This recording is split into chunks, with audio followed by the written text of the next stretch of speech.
क्या कभी ऐसा महसूस होता है कि दिमाग ठीक से काम नहीं कर रहा? मतलब जिसे ब्रेन फॉग कहते हैं, या सोचने की रफ्तार धीमी हो गई है, या ऐसा लगता है जैसे चीजें ठीक से याद ही नहीं रहती?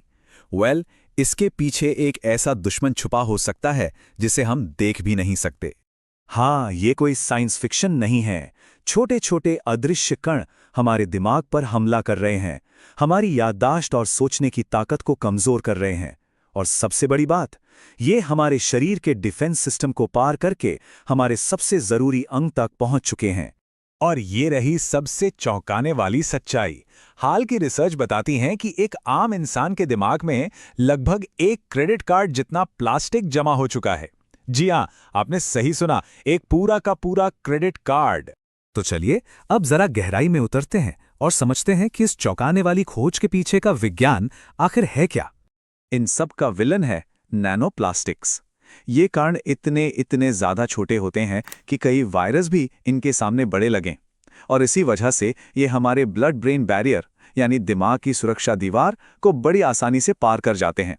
तो सवाल ये है कि हमारा दिमाग ही क्यों, मतलब किसी और अंग के मुकाबले दिमाग में 8 से 10 गुना ज्यादा प्लास्टिक क्यों जमा होता है? वजह काफी सीधी है पर हैरान करने वाली। हमारा दिमाग 60% फैट से बना है, और प्लास्टिक वो फैट में आसानी से घुल जाता है। बस इसी वजह से ये खून के साथ बहकर सीधे दिमाग में जाकर जम जाता है। तो अब सबसे बड़ा सवाल, आखिर ये इतना सारा प्लास्टिक हमारे शरीर में आ कहां से रहा है? जवाब शायद आपको चौंका दे। हर जगह से। ये 4 मुख्य रास्ते हैं जिनसे प्लास्टिक हमारे शरीर में घुस रहा है। जो हवा हम सांस में लेते हैं, जो पानी हम पीते हैं, जो खाना हम खाते हैं, और हाँ, हमारी स्किन के जरिए भी। सांस के जरिए जरा अंदाजा लगाइए। एक औसत इंसान 1 साल में 2 जिराफ की ऊंचाई के बराबर प्लास्टिक के कण सांस में अंदर ले लेता है। ये आता है हमारे सिंथेटिक कपड़ों से, गाड़ियों के टायरों से, घर के फर्नीचर से। और पानी की बोतलों का क्या हाल है? एक स्टडी में पता चला कि 1 लीटर वाली प्लास्टिक की बोतल में औसतन 2,40,000 प्लास्टिक के कण होते हैं, और इनमें से 90% तो वो ज्यादा खतरनाक वाले नैनो साइज के कण हैं। और कई बार तो हम उन चीजों से धोखा खा जाते हैं जो बिल्कुल सेफ लगती हैं, जैसे वो पेपर कप। असल में उसके अंदर प्लास्टिक की एक परत होती है। टी बैग गर्म पानी में जाते ही नैनो प्लास्टिक छोड़ने लगते हैं। और चिप्स के पैकेट, वो भी एक तरह की मेटलाइज्ड प्लास्टिक फिल्म ही तो है।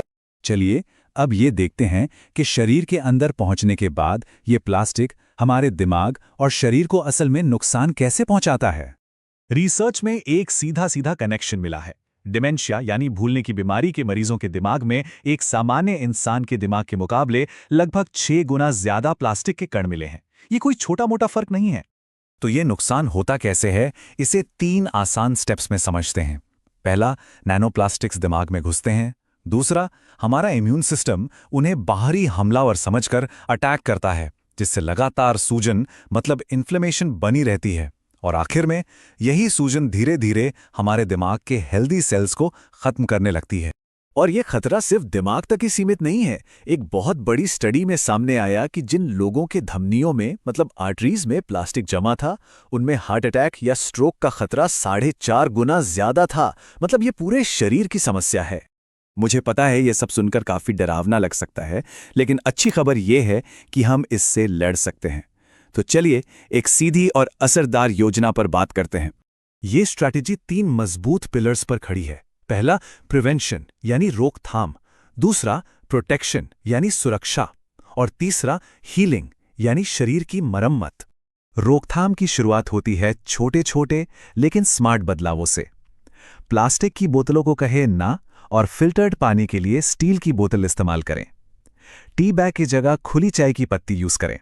और घर में एक अच्छा एयर प्यूरिफायर लगाने से सांस के जरिए जाने वाले प्लास्टिक को 50 से 80% तक कम किया जा सकता है।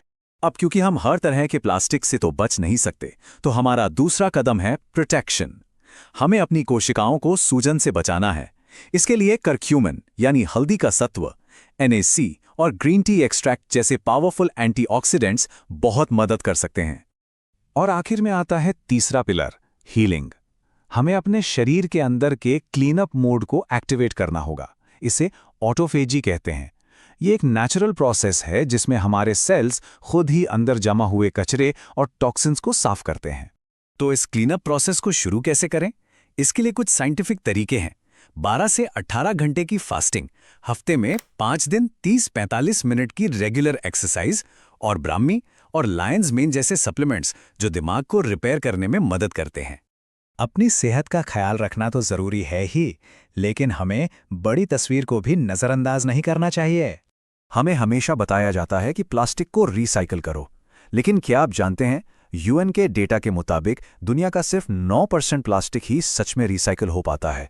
एक बहुत बड़ा हिस्सा, करीब 79%, हमारे लैंडफिल्स और समंदरों में पहुंचकर हमारे प्लैनेट का दम घोट रहा है। कहते हैं ना, जैसा बोगे वैसा काटोगे। हमने प्रकृति में जो प्लास्टिक के बीज बोए हैं, उनका फल अब सचमुच हमारे खाने में, हमारे फलों और सब्जियों में मिल रहा है। ये प्रदूषण घूम फिरकर हमारी ही प्लेट में वापस आ गया है।